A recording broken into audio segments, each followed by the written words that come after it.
got stories to share and chores to do. Marriage and mayhem under the sky so blue.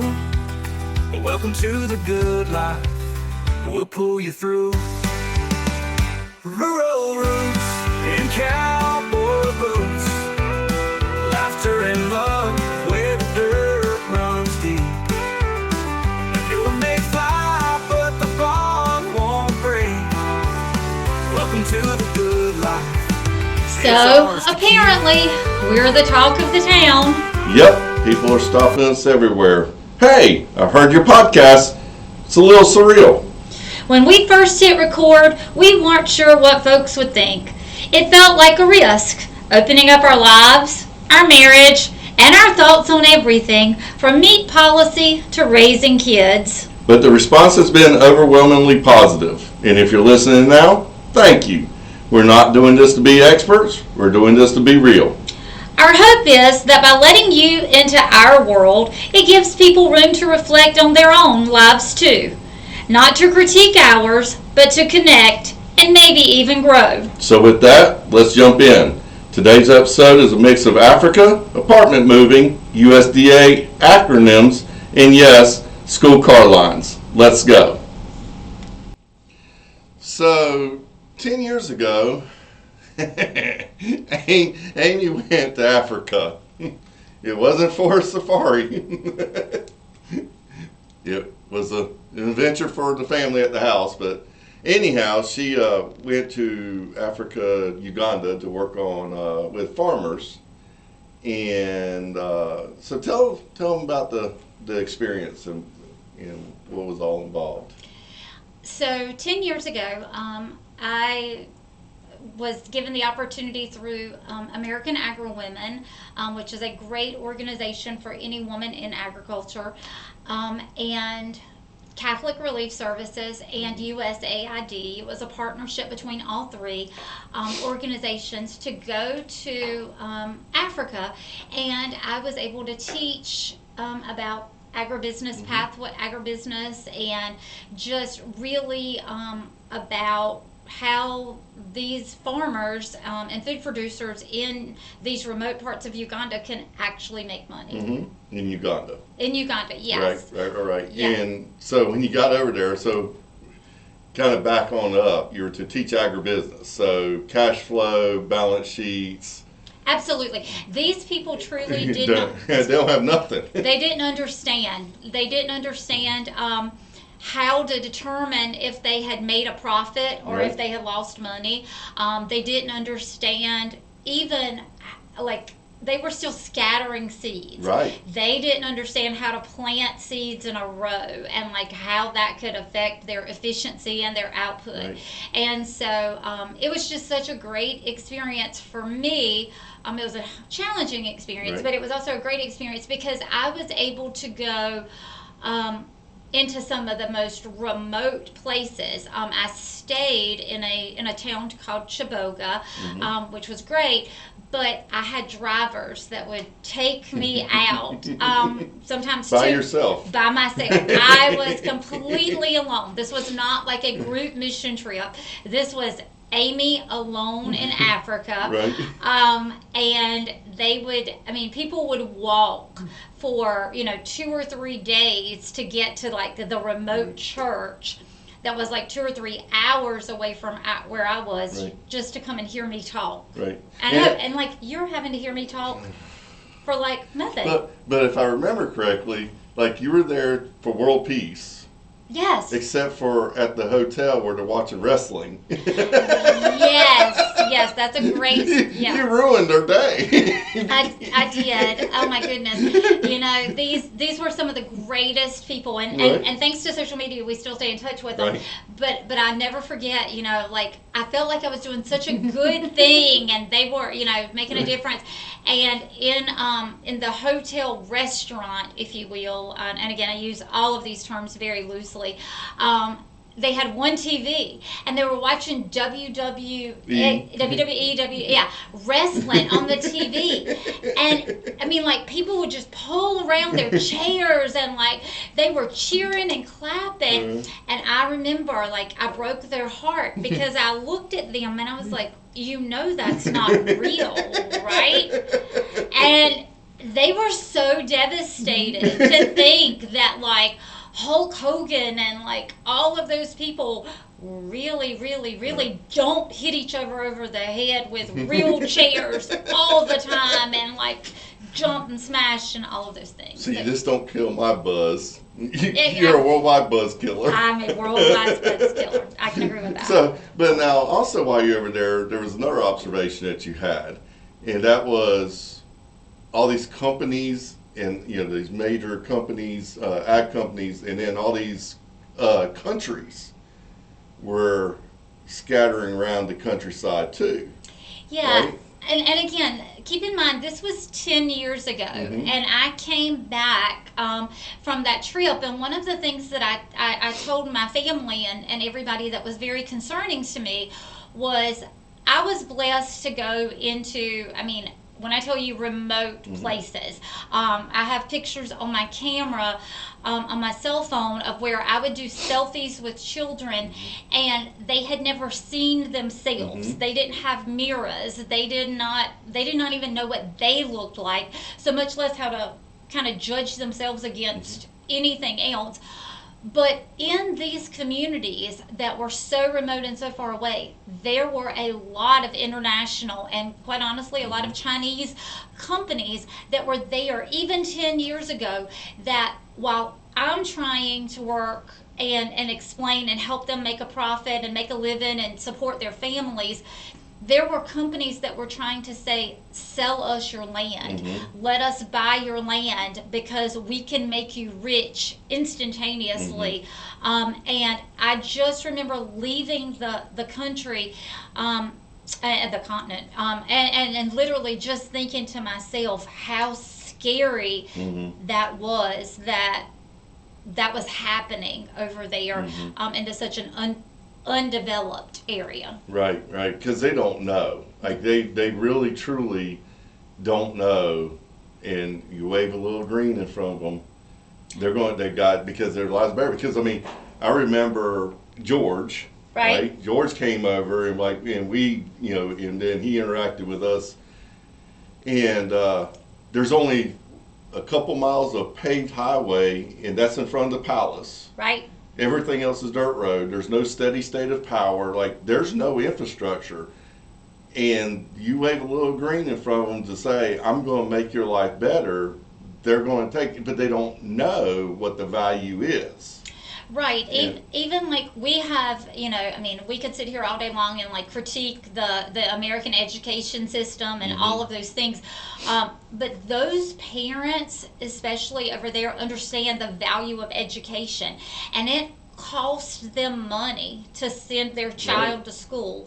And so, I mean, you know, somebody offering you money for land or offering to buy things from you, for them, that's just such a quick solution to a problem, because they ultimately are good parents and they are trying to do the right thing, or at least the people that I encountered, obviously.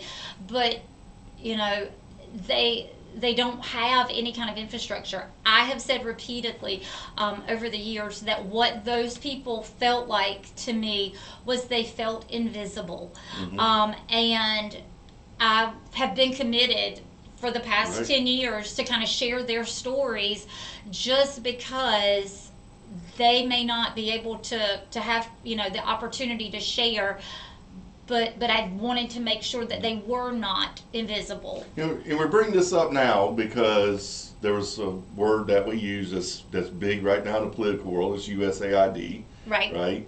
And the Catholic Relief Services was funded by USAID, correct? Or they got some funding, for this program, right? And it's not just Africa; like, it's all third world countries. Like, people are scattering out, and you had opportunity this week to talk to our senator. Right, and again, from a standpoint of, you know, the federal government right now, it is there's a lot of conversation about funding, and it's a lot of conversation about humanitarian aid. And quite honestly, that vote is going to be happening this week, possibly as early as Tuesday. I know this podcast won't actually go out until Thursday, but Senator Tom Tillis, who is our senator, is already kind of been identified as like a key swing voter in this process. And so I was able to meet with his chief of staff virtually last week and just had a great conversation with him in partnership with the people from Catholic Relief Services, not to have a political conversation, because this is not a Republican or a Democrat conversation. This is none of those things to me. This is 100%, yes, I agree that there is excess spending and programs that are not good that we need to re-examine. However, what I saw 10 years ago and what I continue to experience through my interactions with people is that there is still a lot of good that is happening through these federal dollars that we somehow or another need to find that balance. And so this week, it was kind of a big deal for me in the sense that I walked away from that conversation very, very appreciative of Senator Tillis's office. I walked away very appreciative of his staff, and knowing that no matter which way the vote goes this week, that I do think that there are people who genuinely care and are going to try to do the right thing. Now, while she's in Africa, and by the way, so beautiful, her phone only worked at the hotel, so I didn't have to hear this all the time. I was trusted with the kids. And I had my own experience, my own new experience. Yes. And that was the school car line. Yes, because up until that point, I had been mom. Right. And I did all the car line duties and all of those things. And so while I am completely away, Patrick had to take over. You were making world peace, and I wanted to just nuke the damn world because this car line system is not it. What the hell, folks? You drop your kids off, leave. You have a day of rest without your kids. Why do you choose to have that day? Because these people will leave and circle back around and then park and sit there all day. They sit there all day, and it's like, and whose kid is always the last one out of the building when the day's ready? Theirs. School car lines, I like to just. Yes, in case you can't tell, it was definitely an adventure. I would check in with the kids, and inevitably, pretty much every adventure dealt with Dad almost fussed at this mom in the car line because, and so you don't think that car lines are a time for parent-teacher conferences? Oh, no. Okay. No. Okay. No. And do you think that, children should just be able to take their time getting out of the car and, bye, sweetheart, have a good day? No. I have stuff to do. Okay, and so your idea of getting our children out of the car during car line was pretty much? We were going tuck and roll. I will bring the car down to 10 miles an hour. It won't hurt bad. Just get the hell out. And that was pretty much what was happening. Oh, yeah, that was pretty much how that was happening. And it's interesting how those experiences in Africa, like that, my time in Africa, have kind of shaped even who we are now and like where we are today. Because now, while again, I think I was doing good in the world, Patrick had figured out that he could not compete with the car line system, so instead he became that parent who would sign their children Right. out every single day, like early, Right. just to avoid car line. For the record, I do not condone this behavior. I do not recommend this behavior, and Right. it could have serious educational consequences for your child. But that was Patrick's way of handling mom's time away. So educational issue or a physical issue? Because I was going to beat somebody. I totally understand. I Oh. get it. So again, there was a lot of things there, and when I came back and heard all of that, I just remember thinking, Because mommies tell. yes, and I remember thinking, I'm sitting here, with such a luxury of Right. that we have to argue about car line and like think about the advantage of signing our children out early, or them having, quite honestly, access to a free public education. Right.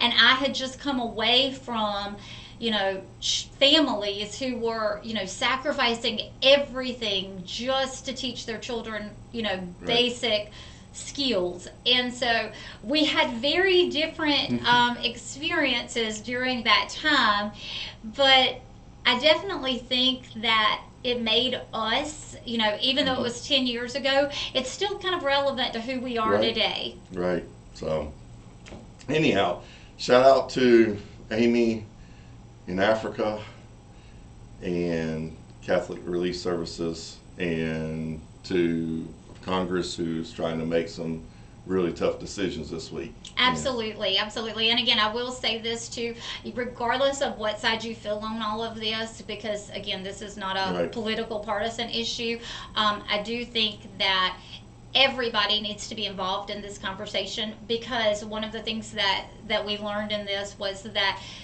this is food security, but this is also national Right. security. This encompasses everything. Right. So humanitarian aid plays a role in that. And so please let your voice be heard. Right. And again, I will just say thank you to Senator Tillis and his staff for listening to me this week. Very good.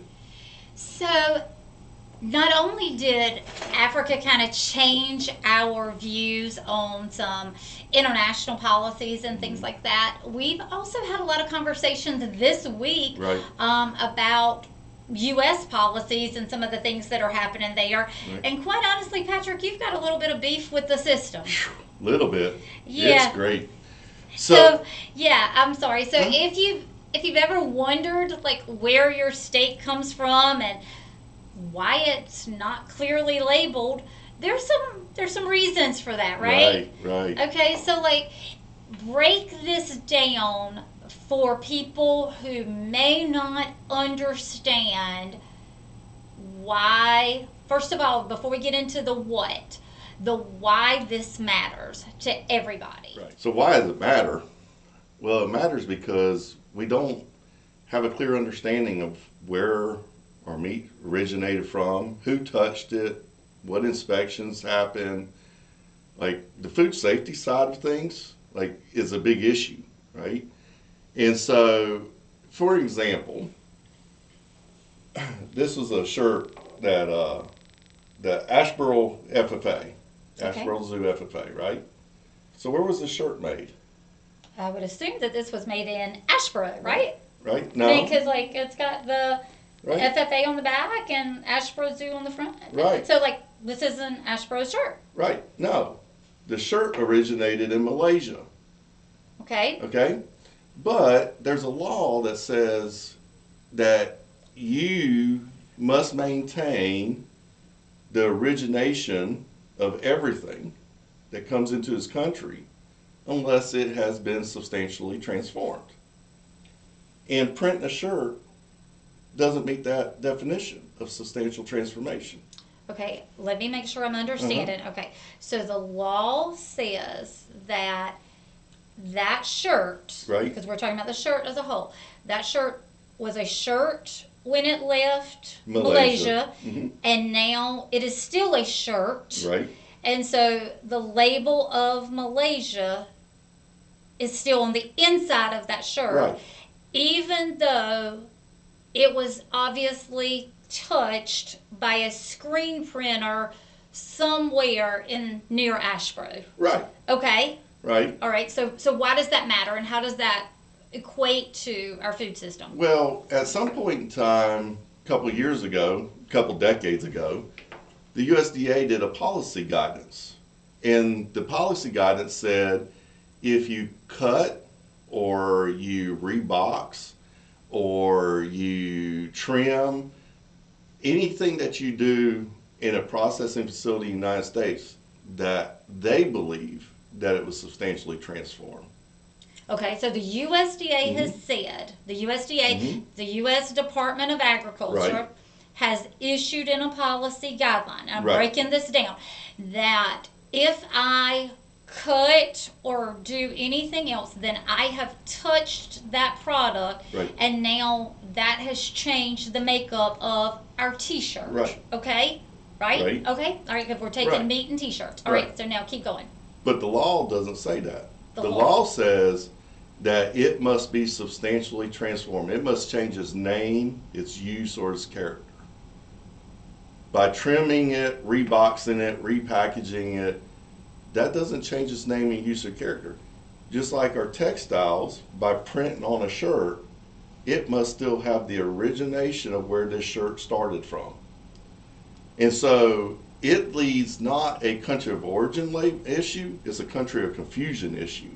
Okay, all right. We don't get to decide, as a consumer in the United States, we're not able to decide, hey, I want to buy beef from the United States. We removed that label. Now, again, we are in this industry, so Right. like we understand a lot of different elements, and we're trying to break this down a lot. Right. But for the average consumer, who are our friends, who Mhm. are our family, who are listening to this, okay, if I go to our local grocery store, Right. let's just start there, and again, whether that be anything, and I buy a beef or meat from our grocery store, first of all, can I be confident that that is United States No, beef? no, Okay? no. Because the USDA, with their policy guidance, said you can remove that label of what country it came from before it gets to you. Okay? So where could it have come from? Anywhere. Could have come from Australia, Brazil, Argentina, Uganda, or not, Uganda, Uruguay, Paraguay, anywhere. It could have originated anywhere, and nobody knows where it originated from because it can be removed.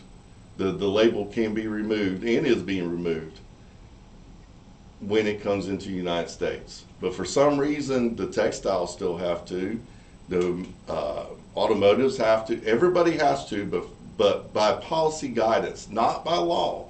The USDA is operating out of bounds. They didn't go in the proper procedures of creating a rule. They just wrote a memo, and we've uncovered that. So who is the we that you reference? The we is the U.S. Cattlemen's Association, and I am the chair of the Independent Processors Committee. Okay? Yeah.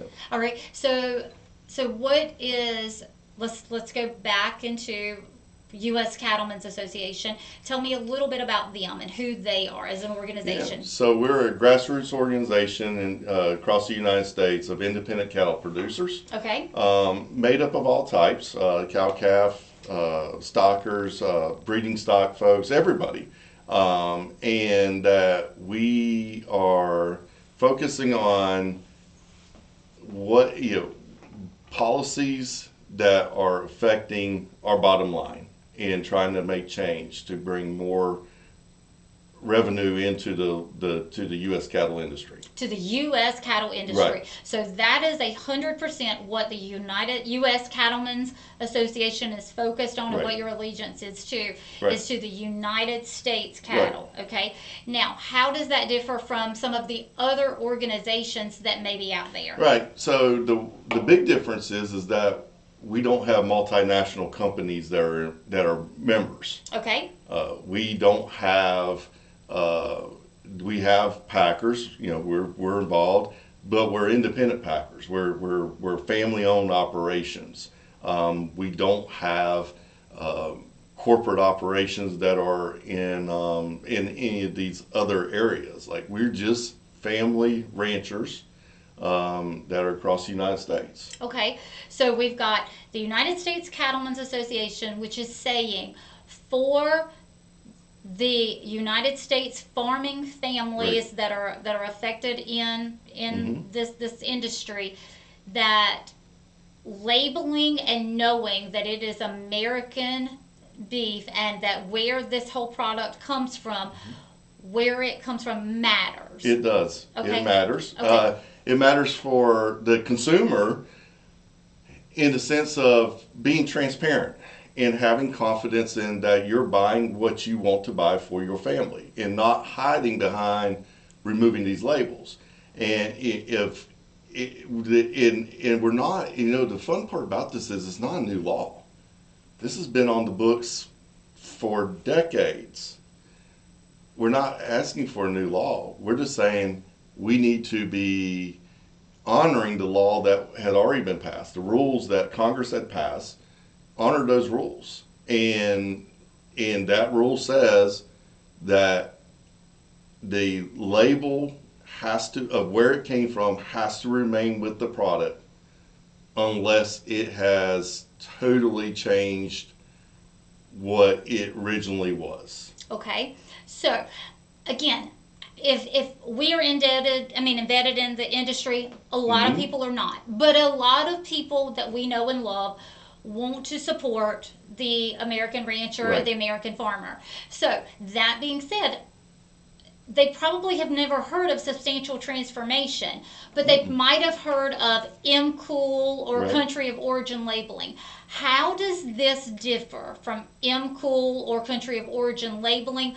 And how can those terms kind of be used interchangeably, if you will? Yeah, so MCOOL, country of origin labeling, is there. It's a new law that is trying to go through Congress, and we had cool country of origin labeling before, and it got repealed, and so we're trying to bring it. There are folks that are trying to bring it back. It's the same thing, that if something is foreign, it must be labeled all the way through the system. And all the way through the system is through the processing, through the packaging, through the, you know, to the consumer. The consumer can lay their eyes on it and say, okay, I'm making a decision: do I want to buy beef from Mexico or not? Okay. However, it's as what we were just talking about in terms of international funding. This is just as much political hot potato that nobody, we don't, we're so worried about other countries and what, you know, and the effects of their trade, that we're not worried about our own. But the bottom line is, every industry already has to label and keep that label on, and there isn't an exception to meat. There's no exception that has already been done. And so we don't necessarily need a new law. We just need to honor the law that's already on the books. Okay. All right. So I'm with you, and I think I understand substantial transformation can definitely be a conversation that needs to be happening right now. Obviously, the United States Cattlemen's Association has taken that up, and you guys are kind of, you know, making some headway with that. Do you think legislators are listening? They are listening, but then it gets into the whole holy cow, because it does affect the multinationals like Cargill, Tyson's, JBS. Smithfield. Like, this has a lot of ramifications to the industry and to the market price that our cattle are bringing. Like, what we're doing is we'll be creating by honoring the law that's on the books.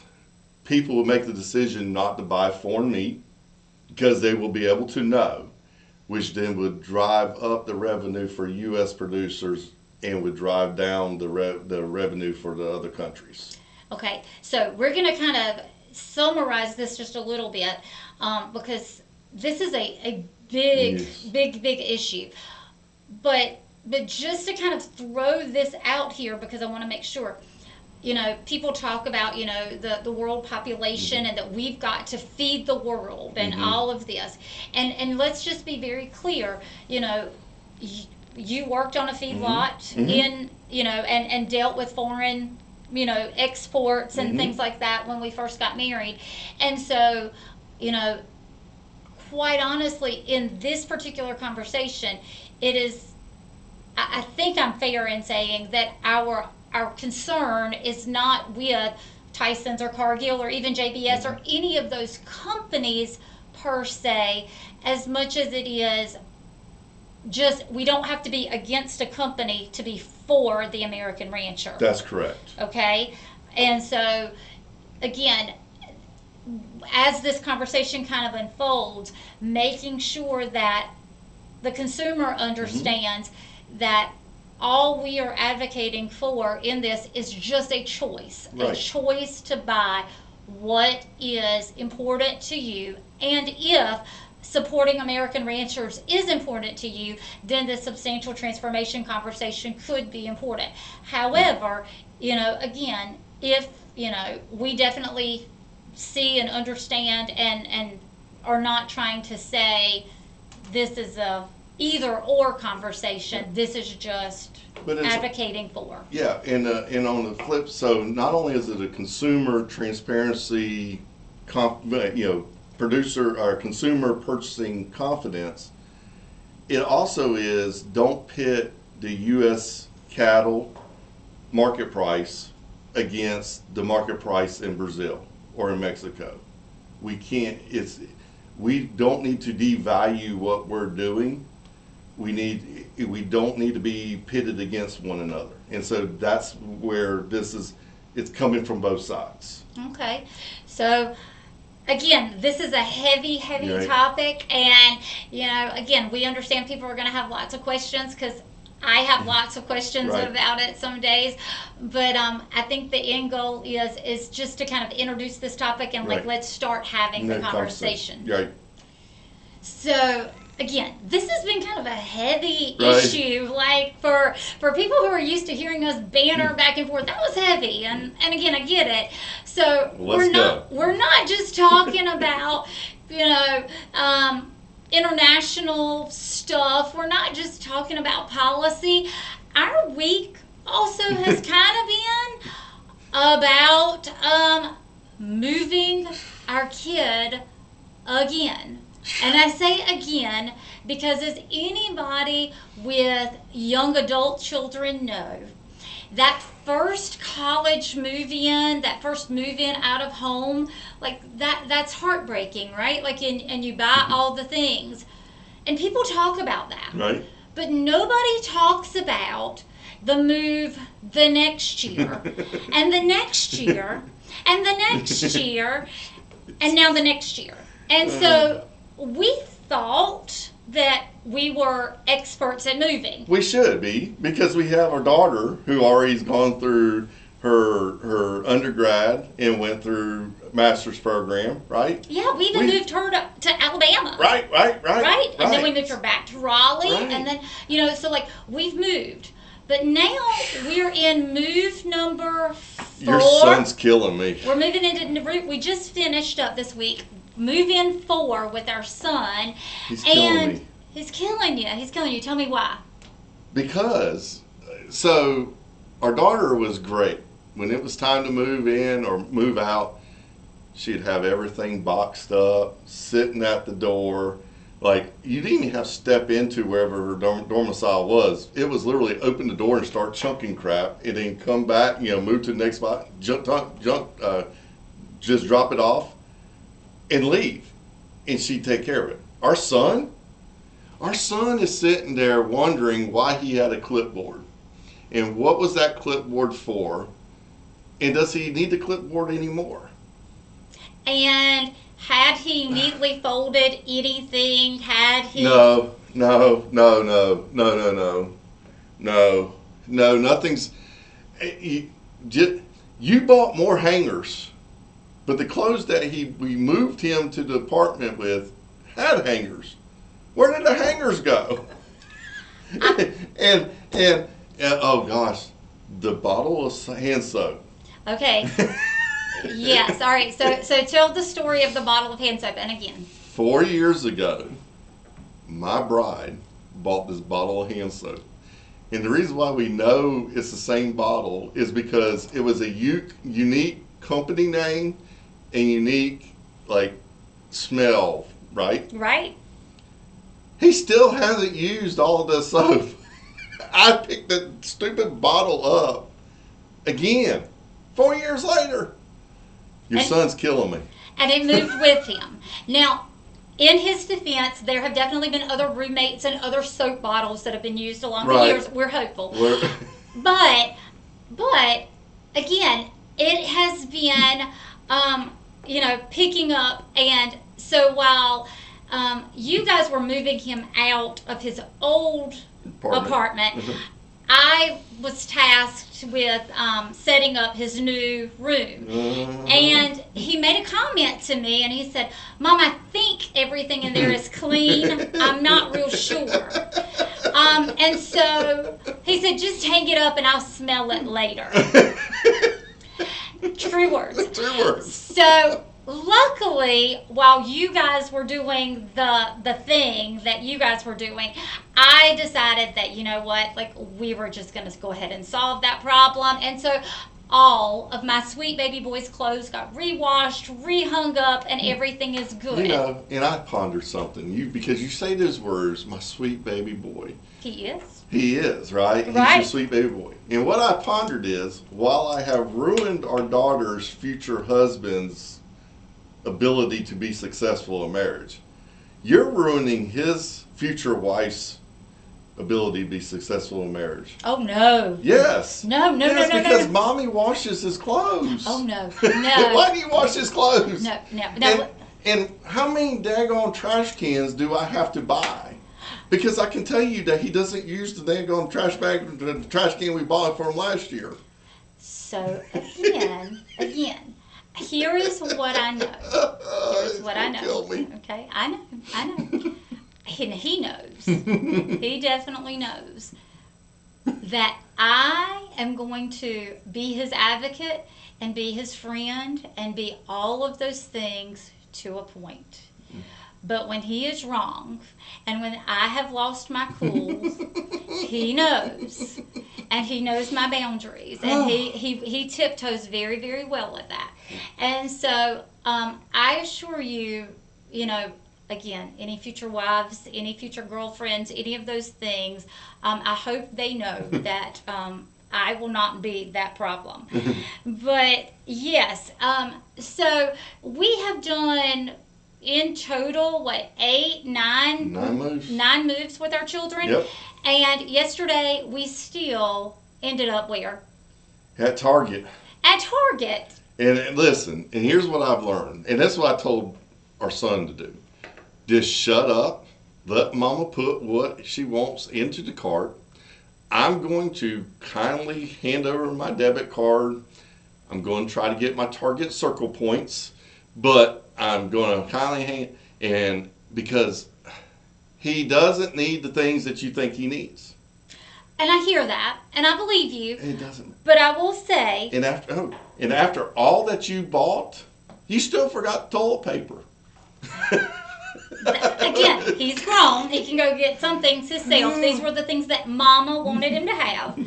But if we know that you grow where you've got space and you've got order and where everything is, and that if you are in a clean and organized environment, that your growth is better. The only time it was clean and organized is the day you move in. Exactly. It's not there today, probably. Well, we have set him up for success, and now whatever happens is totally up to him. But we have gotten better at college move-ins ourselves because, let's be real, you and I didn't say any cross words to each other yesterday. No, we haven't, did we? I know, right? I was Right? waiting for you to recognize that. Because after all of that, how many times did we in the past lose our crap with each other? Yeah. But So- we didn't.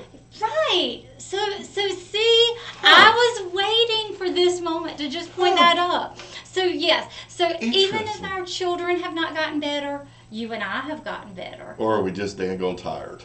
Either way. That's exhausting. Either way. Like I said, you buy me snacks and tell me what to do, and I stay out of the way when you guys are doing the other stuff, and we figured out our And I roles. did give the kid the receipt and told him, whatever you bought, put in the cart, just take it back. It's okay. We're all good. We're going to call this porch time. We just put it in park and talk about what the podcast is doing to us and around us. Absolutely. So it's kind of been funny. Even our children have said, "Mom, like you guys are the talk of the town." Like Right. people are like, "Your parents have a podcast," and that definitely was not our intentions when we started this. Was to honestly, I don't know that we really anticipated that anybody would listen to this. I mean, because we're a hot mess, and we're the first to tell you. But now the curiosity did kill the cat. Right, and so now everybody, curiosity of sorts has kind of done that.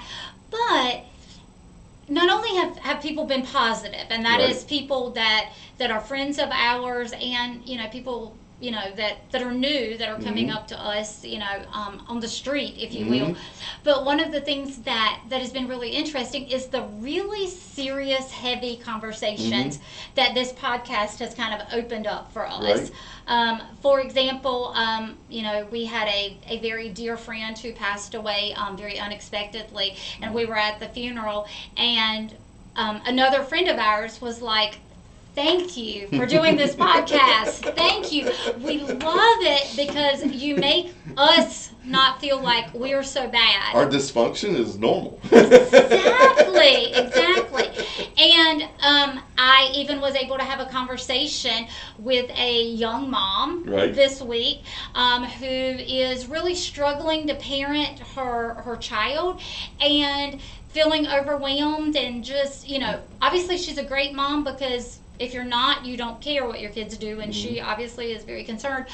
But I say that to say, like, it was an open dialogue of sorts that just said, you can trust us because we don't have it all figured out. We're not here to perform. We're here to connect.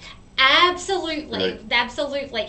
And, there's something powerful about letting people just see how messy and messed up Right. your life is, because maybe that gives everybody else kind of permission to do the same. Right. Well, and I remember one time there was a preacher friend who called and asked me to come over to his house. And when I come over, he had a bunch of first-time parents in the room, and they were getting snacks and getting hors d'oeuvres and stuff. And anyhow. And I was like, well, I don't need to be here. And he goes, no, get you something to eat. And he sat, and so I get something to eat. And we already had 2 kids, anyways. And he goes, okay, for all of you young parents who are scared to death that you're going to screw up your kid's life, Patrick's kids are still alive. You'll be fine. And that's true. What the heck? That's true. We are, we are super sensitive to a lot of things, and we are very aware of a lot of things, but, we know what a blessing our children are, but we also know what a responsibility that is. Right. We know, how hard it is to be a farming family, an agricultural family, how hard it is, quite honestly, to just be, a rural family and try to navigate all of these things. Right. And so we hope that by sharing our story, that we're going to say things out loud that maybe, just maybe, you guys will listen and just kind of take it and file it away in the back of your mind. The next time you hear, somebody talk about, where your food comes from. Well, hey, Patrick and Amy kind of mentioned something about that. Right. And, supporting U.S. farmers and ranchers is important to me. And so therefore, I Right. want to make sure that I stay involved in that And- conversation. And I never thought that I could talk about car lines and USDA policy. It would lead into a real reflection, but it has. I was gonna say, I think even it has changed us, Right. and I hope it's changing just a small part of the community and the online world of sorts. And so again, this podcast is opening up a lot of doors, and quite honestly, in our world, those doors didn't have a lot of locks on them to begin with. They just needed somebody to knock. Right. And so thank you guys for being our listeners and for knocking on our front porch and just saying, hey, let us come sit a while. Right. We appreciate Right. you. And I think also our social media should be a open, free space that, if there's something that, want to have dialogue on, we could use that and have our community build, and maybe your stories that you share there could also help somebody else that's following us. Absolutely. So, like I said, thank y'all for listening. Thank you for letting us, make a small impact in the community. But most importantly, thank you for following us and liking us and giving all of those reviews and all of those things, because they do matter. Right. It helps open the door so that more people can hear, our story and maybe learn a little bit and laugh a lot, Right. even if it's at our expense. Expense. So if you've made it this far, thank you. Thank you for showing up, for listening, and for being part of this weird little community of rural roots and cowboy boots that we're building. Every week we bring a little truth, a little dust, and a little love, and we hope you find something in it that sticks with you. Until next time, keep your heart open, your boots muddy, and your porch lights on. We'll see you next week on Rural Roots and Cowboy Boots.